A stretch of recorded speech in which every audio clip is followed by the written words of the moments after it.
My Stepmom's Daughter Is My Ex is one of those animes that I wasn't really expecting to watch. I did see the trailer like a while back, but then I forgot about it. But then once the summer season was approaching, that's when I discovered this anime was going to come out in the summer season. So I decided to check it out because why not? And as you can tell based on the title, you pretty much know what's the overall plot of this anime. But just to keep it simple, essentially there was this couple that were dating in junior high, right? But of course, like most relationships, some of them don't last long, right? Some of them, are just short-lived. So they break up and they thought to themselves that they will never see each other once again, only to meet a few years later in which they realize that they're going to become step siblings. Now, this is the kind of situation that most likely would never happen in real life, but even still, the fact that someone could be in this situation can be kind of shocking, to be honest, because if this kind of thing were to ever happen, I'm pretty sure this is something that's most likely going to shock everyone who's involved in this whole situation. But of course, they're not planning on telling, their parents that they once dated before, because of course this is going to be a really awkward thing to say, so they decided to keep it to themselves. And this show already reminds me of like Domestic Girlfriend, except the part that in Domestic Girlfriend's case it was mostly centering about drama. Like drama played a huge role in Domestic Girlfriend, whereas in this series it's more leaning towards a slice of life kind of thing, although it does have its moments where it could become really weird or you're just simply saying what am I even looking at. We'll get into that later, but overall I think the show is fine. It's not the greatest thing to come out of summer season of anime. I think there are other shows that are far better than this one, but if you want to turn off your brain, that's perfectly fine. You can go ahead and watch this series. And what's the most surprising thing is that this isn't the only weird anime to come out of the summer season. There's two others in particular as well that have a very interesting plot, but we'll talk about those series some other time. For now, we'll be focusing on this series in particular. So how are the characters in this series? Well, I think the main cast is fine. There's nothing really too special about them. I think they're an alright set of characters. Iridu is a perfectly fine male character. I do find it interesting, however, how like he has like this attitude where he's mostly chill half the time, so he's not like the most serious character out there. He comes across as this like laid back guy who does his own thing and minds his own business. Now, to be honest, I kind of prefer these kind of characters that don't get flustered half the time, because I'm sometimes tired of seeing the characters where they're always flustered or they're always nervous talking to the girl or something, whereas like characters that are always like not getting flustered half the time. Whenever they talk to someone, they're not just scared or nervous to talk to, especially when it's a girl. Like the amount of flustered characters we've seen time to time can become really annoying, and at that point it just becomes irritating to see. Take for example Rent a Girlfriend. I'm pretty sure if you watch that series you would know that Rent a Girlfriend has like one of the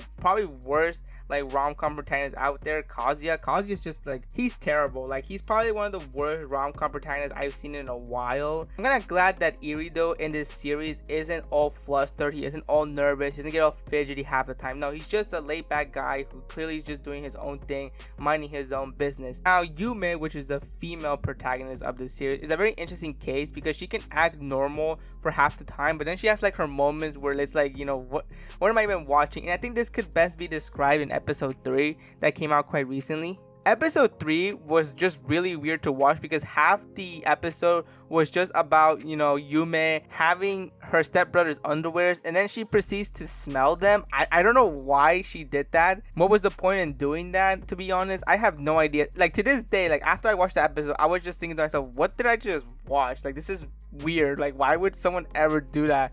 And it's even more weird because of course the context that they are step siblings, so that makes it even more weirder, the fact that she was smelling her stepbrother's underwear. But it gets weirder than that because then we find out that Iridu, or the stepbrother, has one of her bras, and I'm just questioning what is going on. Like how did we end up in this whole situation? Like everything in that episode, well, only half of it because the rest of it is just fine, but the first half of the episode was just really like a WTF moment because I had no idea what I was watching. I'm just like thinking to myself, what is happening in this series? Like I'm pretty sure this is not the last time we're gonna get like a weird moment, because I can already tell based on that episode, and not just that episode. In episode 1 there was also a moment where you're like, oh boy, here we go. And I'm not gonna get into too much details. If you want to find out, go watch the series, because I guarantee you're also going to be like, what am I even watching? But what's really strange about this series is the fact that it can sometimes be like slightly wholesome. Like it has its moments where it could be wholesome, and that's what I find it strange, is because it can have its moments where it could be really wholesome, like some really good wholesome moments, but then the next scene they're having like this weird moment between one another, and it's just like, okay, what is happening? Like, what am I watching? Like, I feel like it's gonna get more insane as the episodes go by, and this is only in episode 3, so we're just starting, right? Apparently the series is gonna have like 12 episodes, I believe, from what I've seen. So who knows? Like, maybe it's gonna be some other moment where I'm gonna be like just as shocked as episode 3 was. But I think as a whole, I think the series is fine. I don't think there's anything too special about it, because it's just your typical rom-com slice of life anime. So if you're looking for something like, you know, really unique or really out of this world, you're not gonna find it in this series. But one thing is for certain, that this series does sometimes shock me, because there are those unexpected moments that really I don't expect. It will have like those, you know, scenes that look normal, they're like typical scenes, but then it just escalates very quickly, and you're thinking to yourself, how did we get here? Like, what caused all of this to happen? And despite the insanity that is this series, I can still tolerate it. Like, I can still watch this series and have fun watching. This isn't like some, you know, Rent-A-Girlfriend stuff where like everyone has like no common sense, and like no one like acts like some normal human being. Everyone just acts insane. Like, that's how, like, you know, Rent-A-Girlfriend is half the time. Is like you just get frustrated watching the show, right? Because you just can't take it anymore with all the stupidity that happens in that series. Whereas in this one, yeah, the show does have its weird moments. Yeah, the show isn't, you know, doing anything special or, you know, really creative,